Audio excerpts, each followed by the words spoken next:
Saat ini, Desta mana tahu balkon di lantai 3, Vero sedang menangis meraung-raung melihatnya. Melihat dia berlari keluar dari sekolah. Alasan dia seburu-buru ini karena mau pergi ke jalanan jual makanan di depan sekolah membelikan nasi untuk Vero. Sebelumnya di Sedap Enak tertunda, sekarang takut Vero kelaparan. Setelah 10 menit, Desta kembali ke jalan semula, di bawah menelepon kepada Vero. Pria sampah ini pasti mencari alasan menjelaskan kepadamu. Pria benar-benar bisa melakukan segalanya. Vero, kamu jangan dengar omongan buayanya, orang seperti ini tidak perlu dimaafkan. Janis berkata lagi. Untungnya teman sekamarnya yang 3 orang Dewi itu tidak ada di kamar, kalau tidak melihat ini, pasti akan menertawainya. Mempercayai cinta yang dikatakan, tapi realita di hadapan cinta begitu lemah. Dia meneleponku. Vero melihat handphone, ringtone-nya berbunyi lama sekali, tapi dia tidak menekan tombol jawab. Gambaran Desta mengantar wanita itu pulang ke asrama masih tetap muncul di dalam otak Vero. Vero tidak tahu apa hubungan mereka berdua, dia memberitahu dia sendiri jangan sembarangan berpikir, namun sebagai seorang wanita tidak mungkin tidak cemburu melihat gambaran ini. Halo, Kak Desta, aku. Akhirnya Vero juga mengangkat telepon, tapi dalam telepon ingin berkata tapi tidak mengatakannya. Vero cepat turun, aku tidak boleh masuk ke asrama wanita kalian. Desta berteriak di bawah gedung.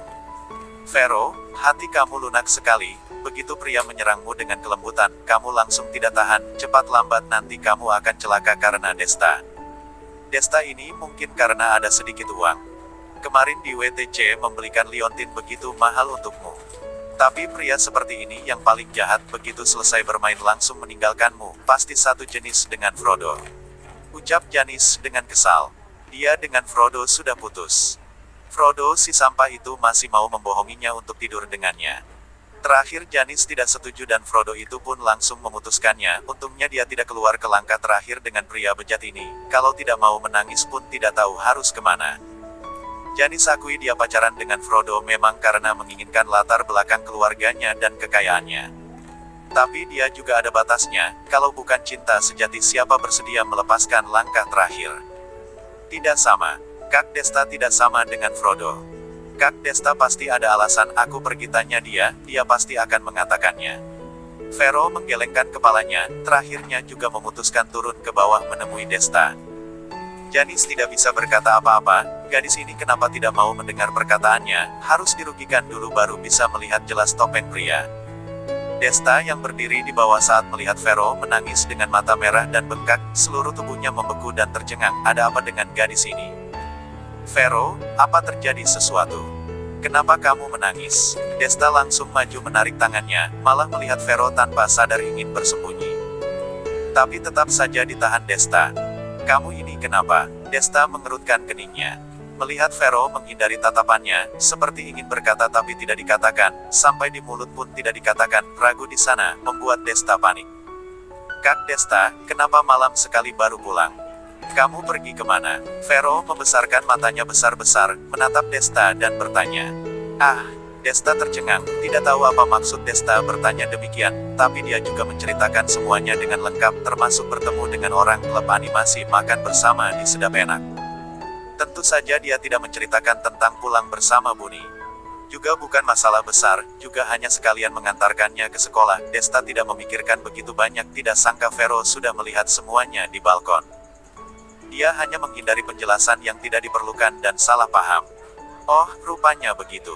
Vero menarik sudut bibirnya, tiba-tiba tatapannya beralih ke tangan Desta, kamu membawa makanan enak apa untukku? Awalnya berencana membawakan ikan bakar untukmu, akhirnya keluar dari Sedap Enak terjadi beberapa masalah, lalu terlupakan aku membelikan bihun daging sapi di jalanan makanan di depan. Desta memberikan makanannya kepada Vero, malah melihat dia mata merah, menggigit bibirnya dengan kuat. Kamu kenapa? Ada sesuatu yang tidak bisa kau beritahu padaku. Desta mengerutkan kening. Tidak apa-apa, aku masuk pergi makan dulu, terima kasih makanannya Kak Desta. Sambil berkata Vero tersenyum, mengambil makanannya, berputar dan berlari masuk ke dalam asrama. Meninggalkan Desta sendirian di luar sambil menggeleng kepalanya, tidak mengerti. Vero hari ini aneh sekali, apakah aku membuatnya marah? Desta ingin bertanya jelas, tapi setelah dipikir-pikir nanti saja baru tanya, tadi Vero tidak bilang, berarti dia tidak ingin mengatakannya. Hari kedua, 1 harian penuh Vero tidak menghubungi Desta. Ini membuat Desta lebih yakin, pasti sudah terjadi sesuatu. Saat Desta menelepon Vero, juga tidak ada yang menjawab. Akhirnya Desta panik, berlari ke bawah asrama Vero untuk menunggu. Akhirnya menunggu sekian lama, Vero tidak muncul juga, terlebih tidak melihat 3 teman asrama dewinya itu. Aku sebenarnya berbuat kesalahan apa? Desta menggeleng, tidak mengerti. Tiba-tiba otaknya terpikir, apakah karena Buni? Setelah berpikir dengan hati-hati, semalam saat dia mengantarkan Buni pulang juga ada melewati sini, tidak mungkin dilihat oleh Vero bukan? Kali ini salah paham besar. Dia dan Buni tidak ada hubungan apa-apa, Buni hanya kagum padanya saja, sedangkan dia juga karena Buni sangat membelanya di meja makan, makanya sekalian mengantar Buni pulang. Tapi dia tidak menjelaskan kepada Vero. Vero melihatnya pasti memikirkan hal yang tidak baik, salah paham akan semakin dalam. Dengan panik menelepon beberapa kali kepada Vero, akhirnya Vero mengangkat. Rupanya Vero tidak di asrama, dia sudah pulang ke rumah. Gadis ini ada kecurigaan tidak memberitahuku, malah membuatku menebak, hati wanita benar-benar tidak bisa ditebak. Desta langsung naik taksi pergi ke rumah keluarga Chen. Dia tidak bisa membawa mobil Bentley itu, membawanya ke rumah keluarga Chen kalau dirusakkan oleh Gito suami istri, maka dia tidak bisa bertukaran dengan Mingki. Melihat Vero, Desta langsung maju. Desta memasang senyum pahit, kamu dengar penjelasanku, apakah kamu marah padaku? Apakah karena hari itu aku mengantarkan seorang wanita pulang ke asrama? Desta dengan penuh sesal, menceritakan semuanya dari bagaimana dia kenal dengan Buni, termasuk kejadian di meja makan juga memberitahukannya kepada Vero.